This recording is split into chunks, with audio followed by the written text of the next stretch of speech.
శతమానం భవతి శతాయుః పురుషः శతేంద్రియः ఆయుష్యేవేంద్రియే ప్రతిష్టతి. ఇప్పుడు ఆయన బాబురావు ముచ్చట చదివిండు ఈ వ్యవస్థ ఇట్లా ఉంది.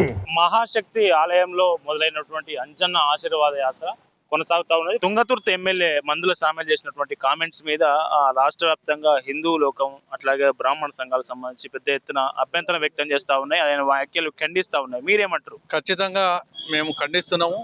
ముఖ్యంగా సంస్కృతం అనే భాష తెలియనటువంటి మందుల స్వామిలు ఇలా హిందూ సనాతన ధర్మాన్ని అర్థం చేసుకున్నటువంటి వ్యక్తి, మరి ఆయన హిందువా ముస్లిమా లేకుంటే క్రిస్టియనా తెలియదు, కానీ నిజంగా భారతదేశ చరిత్ర మొత్తం కూడా ద్రావిడ వ్యవస్థలో ఉన్నటువంటి మరి మదర్ టంగ్ ఏదైతే సంస్కృతం ఉన్నదో, సంస్కృతంలో శ్లోకం చదివితే ఏం చదివిండో అర్థం కాని పరిస్థితిలో మాట్లాడితే నిజంగా ఆయన తెలివితక్కువతనానికి మేమే కాదు తెలంగాణ ప్రజలందరూ నవ్వుకుంటున్నారు. ఆయన మాట్లాడే తీరు, ఆయన భాష కరెక్ట్ లేదు.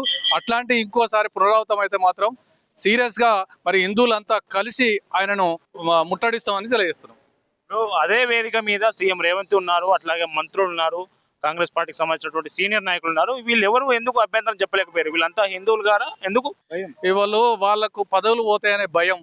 వాస్తవంగా ఇప్పుడు ముఖ్యంగా కాంగ్రెస్ పార్టీ ఏమంటది? లౌకికవాదం అంటది. లౌకికవాదం అంటే ఏంటిదో అర్థం వాళ్ళకు తెలుసో తెలియదో నాకు తెలియదు, కానీ మొత్తము వసుదైక కుటుంబము, హిందూ ముస్లిం అందరూ. మరి వాళ్ళు కూడా ఇప్పుడు ఆయన మందుల స్వామిలు ఏదైతే విమర్శించిన పర్సన్ ఎవరైతే ఉన్నారో అతను కూడా హిందువే కదా. మరి ఆ రకంగా మాట్లాడినప్పుడు ఖచ్చితంగా అది ఆ డయాస్ మీద కాంగ్రెస్ పార్టీ నాయకులు, ముఖ్యమంత్రులు వాళ్ళు ఖండించాల్సిన అవసరం ఉండే. కానీ మరి ఇక ప్రజలు వాళ్ళని దూరం పెడతారు. ఖచ్చితంగా ఆ ప్రజలే చూసుకుంటారు. అది ఆ యాత్ర ముఖ్య ఉద్దేశం ఏంటి? హిందువుల ఐక్యత కోసం యాత్ర చేపడుతున్నామని కేంద్ర మంత్రి బండి సంజయ్ చెప్పారు. మరోవైపు హిందువుల మీద అనుచిత కామెంట్స్ వేరే ఇతర పార్టీల నుంచి కావచ్చు, ఇతర వర్గాల నుంచి కావచ్చు వస్తా ఉన్నాయి. ఎట్లా చూస్తారు వీటన్ని? ఎవరైతే భారతీయుడిగా జన్మించిన ప్రతి ఒక్కరు 80% ఇవాళ మనం హిందువులుగా జన్మించినాం. అలా తాతలు ముత్తాతలు తండ్రులు అందరూ కూడా హిందూ వారసత్వంలో జన్మించిన వాళ్ళే. ఇలా కొన్ని క్రిస్టియన్ చారిటీస్ డబ్బుల కోసం ఏదైతే ఇలా మనందరినీ కూడా చాలా మందిని పేదరికాన్ని ఆసరగా చేసుకొని రకరకాల వాళ్ళకున్న ఆరోగ్య సమస్యలను ఆసరా చేసుకొని ఇలా ఎన్ని క్రిస్టియన్ చారిటీస్, ఎంతమంది పాస్టర్లు గ్రామాల మీద పడి హిందువులను మరి క్రైస్తవులుగా మార్చుతున్నారో మనం చూస్తూ ఉన్నాం. మనలో చైతన్యం రాకపోతే, హిందువులందరం జాగృతంగా ఏకం కాకపోతే రానున్న రోజులలో మన భవిష్యత్తు అనేది కష్టమవుతుంది. మనకున్నదే ఒక దేశం. మిగతా క్రైస్తవులకు చాలా దేశాలు ఉన్నాయి, ముస్లింలకు చాలా దేశాలు ఉన్నాయి. హిందువులకు ఉన్నది ఒకటే దేశం, అదే భారతదేశం. ఆ భారతదేశాన్ని కాపాడుకోవాల్సిన అవసరం మనందరి మీద ఉంది. ఎవరైతే ఇప్పుడు మనకు ఏదైతే బండి సంజయ్ అన్న గారు హిందూ టైగర్, ఎప్పుడైతే వారు ఈ మరి కరీంనగర్ మేయర్ మనం ఎప్పుడైతే కైవసం చేసుకున్నామో హిందువులందరినీ జాగృతం చేసిండ్రు. రానున్న రోజుల్లో తెలంగాణ కూడా జాగృతం అవుతుంది. భారతదేశం అంతా ఒక 2 రాష్ట్రాలు తప్ప, కర్ణాటక మరి తెలంగాణ తప్ప, ఇక్కడ నిజాం హిస్టరీ ఇంకా చరిత్ర, నిజాం వారసత్వాన్ని మనం ఇంకా కొనసాగిస్తున్నాం. హైందవ ధర్మం రావాలి, హిందూ ధర్మం కొనసాగాలి అంటే తప్పకుండా రానున్న రోజుల్లో ఇక్కడ భారతీయ జనతా పార్టీని గెలిపియాలి. మనం అందరం శతకోటి దేవుళ్ళని మొక్కాలి. ఇవాళ మనం పుట్టంగా హిందువుగా పుడుతున్నాం, పురుడు చేసుకుంటున్నాం, పెళ్లి చేసుకుంటున్నాం, చచ్చిపోయినప్పుడు కర్మక్రతువులు హిందుత్వంలో చేసుకుంటున్నాం. మధ్యలో ఈ లౌకికవాదం అని అవతలోనికి లేని బాధ మనం ఎందుకు, అవతలోనికి లేని ప్రేమ మనం ఎందుకు చూపించాలి? ఈ దేనికైనా కానీ ప్రేమ చూపించడం మీద ప్రేమ చూపిస్తాం, కోపం చూపించే, ద్వేషం చూపించడం మీద ద్వేషం చూపించే రోజులు వచ్చినాయి కనుక హిందువులందరూ ఏకమవుతున్నారు కనుక రానున్న రోజులలో అందరినీ జాగృతం చేసి చాలా వరకు సమాజంలో మార్పు వస్తూ ఉంది. అన్న నిజంగా కూడా కరీంనగర్ నుంచి మొదలైన జాతీయత రాష్ట్ర వ్యాప్తంగా కూడా రానున్న రోజులలో అంతటా కూడా బీజేపీని గెలిపియాలి. భారతీయ జనతా పార్టీ హిందువులకు ఉన్న ఏకైక పార్టీ.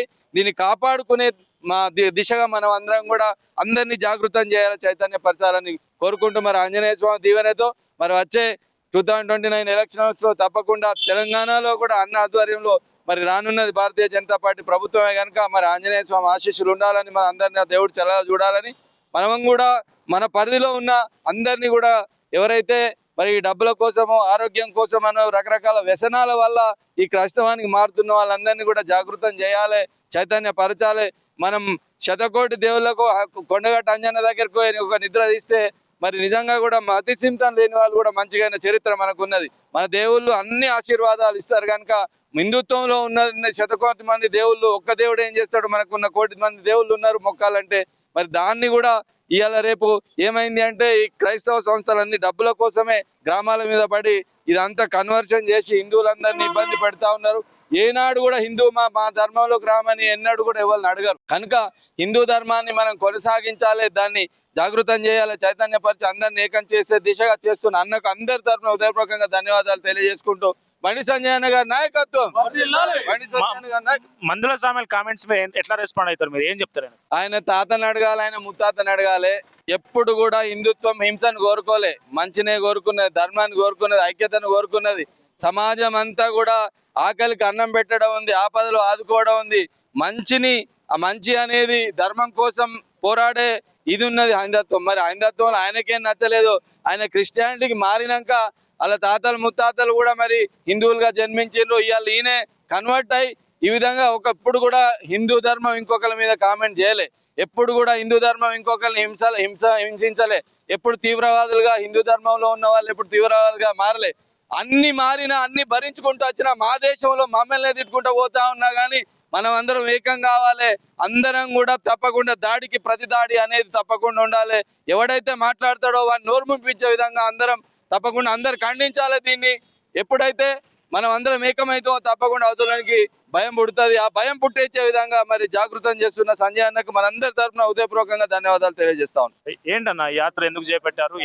యాత్ర యొక్క ముఖ్య ఉద్దేశం ఏంటి? ఈ యాత్ర యొక్క ముఖ్య ఉద్దేశం ఏంటంటే భారతీయ జనతా పార్టీ రానున్న రోజుల్లో తెలంగాణ జెండా ఎగరవేయడానికి మూల కారణం ఈ మొత్తానికి తెలంగాణ జిల్లాలోని కరీంనగర్ పార్లమెంట్ పరిధిలోని కరీంనగర్ జిల్లాను ఇలా భారతీయ జనతా పార్టీ కైవసం చేస్తున్నందుకు భక్తితో అందరూ భారతీయ జనతా పార్టీ వైపు చూస్తున్నారని, రానున్న రోజుల్లో హిందూ పార్టీ భారతీయ జనతా పార్టీ గెలిపారనే దృష్టితోని మన ఈ మొత్తం కరీంనగర్ అంతా సంబంధించిన మేయర్ కానీ, డిప్యూటీ మేయర్ కానీ, అందరూ కార్పొరేటర్లు కానీ హైదరాబాద్ పోయి భాగ్యరథ టెంపుల్ కాడ ర్యాలీ పెట్టి బ్రహ్మాండం చేయడం జరిగింది. రానున్న మున్సిపాలిటీ అక్కడ రానున్న జిహెచ్ఎంసీ ఎన్నికల్లో భారతీయ పంత్ గెలవాలని చెప్పేసి ప్రత్యేకంగా పూజలు చేయడం జరిగింది. అలాగే ఇక్కడ కరీంనగర్ నుంచి కరీంనగర్ నుంచి హోమ్ మినిస్టర్ ఇలా బండి సంజయ్ గారి నేతృత్వంలో భారతీయ జనతా పార్టీ కార్యకర్తలు, హిందూ బంధువులంతా కలిసి కొండగట్టు యాత్రకు అంటే ఉదయం 6 గంటల నుంచి వెళ్ళి ఇప్పటి వరకు దాదాపుగా 25 కిలోమీటర్లు నడచడం జరిగింది. ఇంకో 15 కిలోమీటర్ల దూరంలో కొండగట్టు జాతర ఉన్నది. 7 గంటల వరకు మేము కొండగట్టు యాత్ర గెలుచుకొని వీర ఆంజనేయ స్వామిని దర్శనం చేసుకొని రానున్న రోజుల్లో భారతీయ జనతా పార్టీ తెలంగాణలో 29లో కాషాయ జెండా ఎగరవేయడం ఖాయమని చెప్పడం జరుగుతుంది. ఎండలు బాగా ఉన్నాయి కదా, కార్యకర్తలు కూడా చాలా మంది తరలి వస్తా ఉన్నారు. ఏంటి అసలు కార్యకర్తలు స్వచ్ఛందంగా వస్తున్నారా, మీరు ఏమన్నా ఇచ్చి తీసుకొస్తున్నారా? కార్యకర్తలు స్వచ్ఛందంగా వస్తూ ఉన్నారు. వేలాది జనం, దాదాపుగా 12,000 నుంచి 15,000 జనం వచ్చేసింది. ఉమ్మడి జిల్లా వ్యాప్తంగా కానీ వాళ్ళ బండి సంజయ్ అలా హిందూవాదిగా ఉన్నాడు కాబట్టి భారతీయ జనతా పార్టీ రానున్న రోజుల్లో ఖచ్చితంగా కాషాయ జెండా తెలంగాణ ఎగరేవాలని చెప్పేసి కార్యకర్తలు కానీ, నాయకులు కానీ, హిందూ బంధువులు కానీ స్వచ్ఛందంగా వచ్చి మేమంటే మేము ఉన్నామని ముందు నడవడం జరుగుతుంది. మన ఇప్పుడు వాటర్ కావచ్చు, మజ్జిగ కావచ్చు, ఇట్లాంటి వసతులు ఏమైనా ఏర్పాటు చేస్తున్నారా? ఏమైనా దాతలు ముందుకు వస్తున్నారా? వాటర్ ఎక్కడ అక్కడ వేలాది మంది తరలించుకుంటూ ఉంటే వాటర్ బాటిల్స్ ఇస్తూ ఉన్నారు, మజ్జిగ ప్యాకెట్లు ఇస్తూ ఉన్నారు, అడుపాలు ఇస్తూ ఉన్నారు, సేపులు ఇస్తూ ఉన్నారు, భోజనాలు వసతి కల్పిస్తారు. ఎలాంటి కార్యకర్తలకు 12,000 మంది కార్యకర్తలకు వసతి బ్రహ్మాండంగా ఉన్నది.